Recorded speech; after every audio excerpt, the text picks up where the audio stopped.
مرحبا أصدقائي مجددا. هذا بث مباشر جمع بين روبي وسيدة التي قالت أنا لم أضرب أي مشتركة. نفت سيدة هذه الإشاعة وقالت إنها كانت سعيدة بدخولها إلى الفيلا، وأضافت غدا سنرى التفاصيل في الحلقات، تابعوا التفاصيل في الفيديو. وهذا الحكي ماهوش صحيح. انا قبيله قلته في اللايف مع المحلل حسين.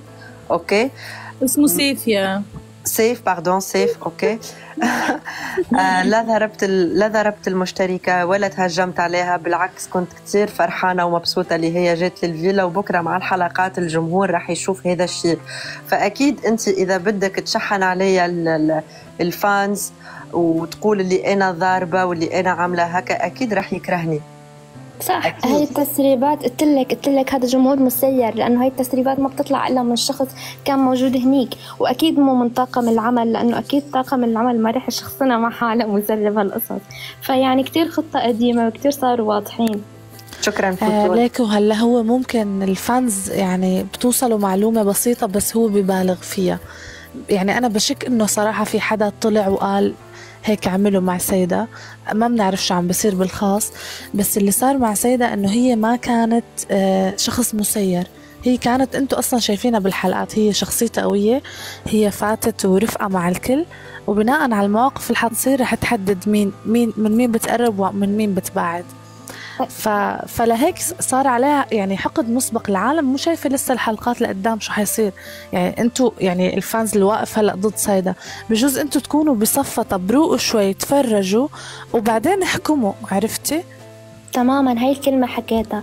يعني انتوا لسه ما شفتوا شي، بعدين ليش اليوم لما بده يكون انسان صريح عن جد وعم يحكي بدكم تهاجموا فيه، بينما لما الشخص الطرف الثاني يحكي تشجعوه على صراحته اللي هي مو صراحة، لأنه أنا قلتها في خط، في شعرة بين الصراحة والوقاحة. فليش لما الشخص يكون صريح ويحكي ممنوع لازم بس أنتوا اللي تكونوا صريحين؟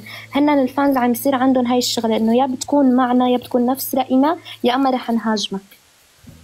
وحتى الموضوع هذا كان موجود عندكم بالفيلا بصراحة، يا أنتوا عم تكونوا لازم نفس رأينا يا أما خلص برا الحزب.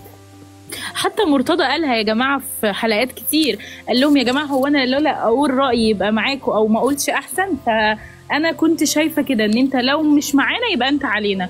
فأنا شايفة إن إحنا يا ريت، يعني أنا بطالب، أنا شايفة إن في جمهور مغرب عربي كتير عند روبي، وشكرا إن هي ادتنا وقتها إن إحنا نطلع ونعبر عن رأينا، إن هي إن فعلا أهلا وسهلا في أي وقت.